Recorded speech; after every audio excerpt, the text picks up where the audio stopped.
Bienvenidos a El Ático de Belayud, un espacio donde el cine nos explica, se siente.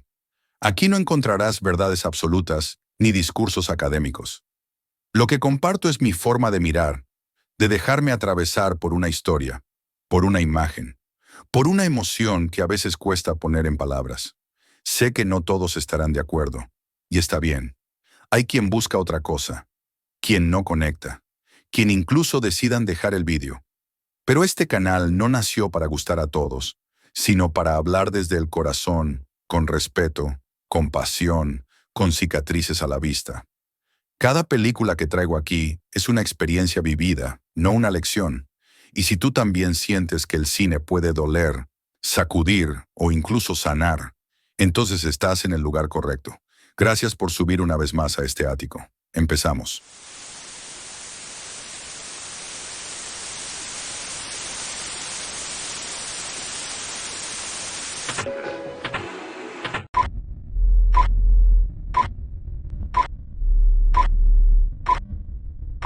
A veces una sola escena basta para dejarte congelado.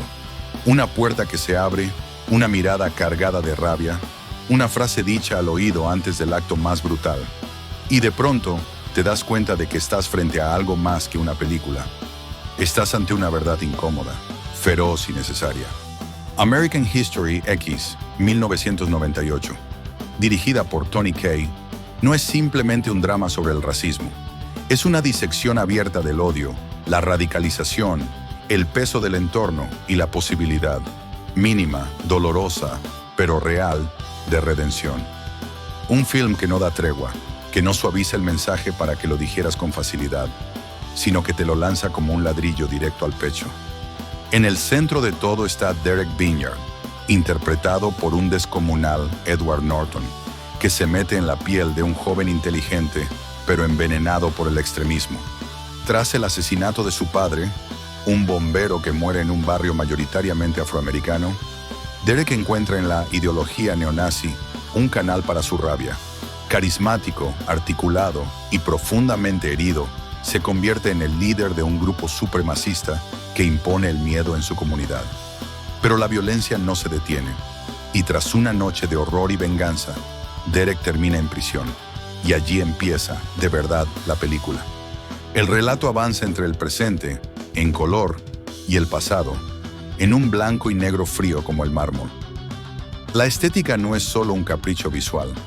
Representa el camino de Derek, desde el fanatismo monocromático a una visión más compleja y dolorosamente humana. En la cárcel, los muros no solo encierran su cuerpo, también lo confrontan con la miseria de sus ideas. Poco a poco empieza a desmontarse. La vida no es una consigna. El mundo no se divide tan fácilmente en nosotros y ellos. Y aquí es donde la película deja de ser un simple relato de redención personal.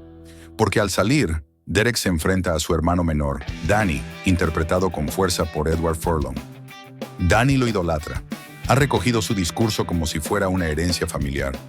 El cambio de Derek no sirve de nada si no logra arrancar esa semilla del corazón de su hermano.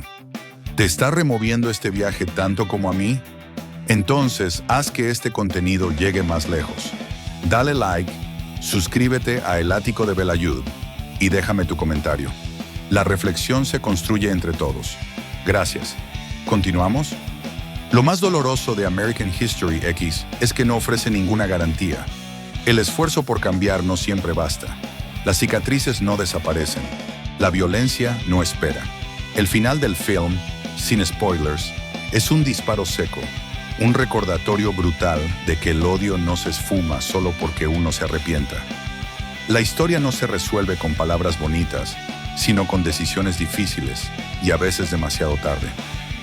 Edward Norton está inmenso, su cuerpo transformado, sus ojos llenos de furia contenida, su rostro endurecido por una ideología que no lo deja respirar.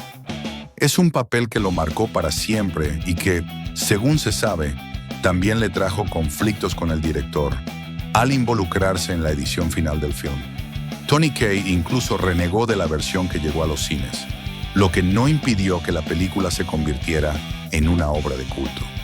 Una cicatriz abierta en el cuerpo del cine social estadounidense. No es una cinta cómoda, tampoco pretende serlo, Y quizá por eso sigue siendo tan poderosa, porque no subraya el mensaje con música esperanzadora ni apela al sentimentalismo barato. Lo que hace es mostrar, dejarte frente a frente con lo que hay, con un sistema roto, con adolescentes que encuentran en el odio una identidad, con familias destruidas por una ideología que no perdona ni negocia. Cada plano, cada palabra, cada silencio en American History X está diseñado para incomodar, y lo logra. Pero también hay momentos de humanidad, pequeños gestos, como una sonrisa, un gesto de respeto, una conversación absurda en la lavandería de la prisión. Esos momentos nos recuerdan que el cambio es posible, doloroso, contradictorio, incompleto, pero posible.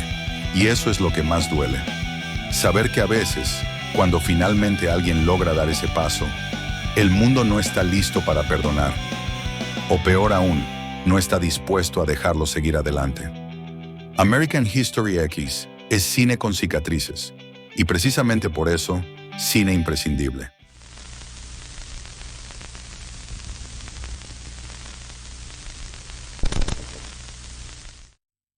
I walked through fire, I spoke in rage, built my world inside a cage, taught to hate, too blind to see that chains were growing inside me. The mirror cracked, the silence screamed, my brother watched and still he dreamed of storms I caused, of nights I fed, the poison words that I had bled. But now I see in black and white the scars we wear, the endless fight. I'm not the man I used to be. The guilt is ink that never leaves. I tried to run, I tried to pray, but ghosts don't vanish when you say I've changed the past, still knows my face. Justice doesn't grant me grace. But now I see in black and white the scars we wear, the endless fight. I'm not the man I used to be. Guilt is ink that never leaves.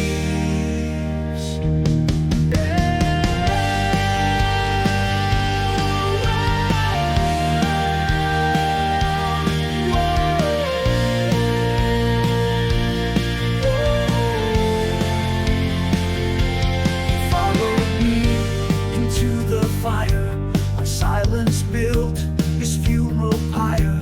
If I could speak before the end, I'd beg him break the chain again. And now I see in black and white the scars remain, they steal the light. Redemption's not a final line, it's waking up one breath at a time.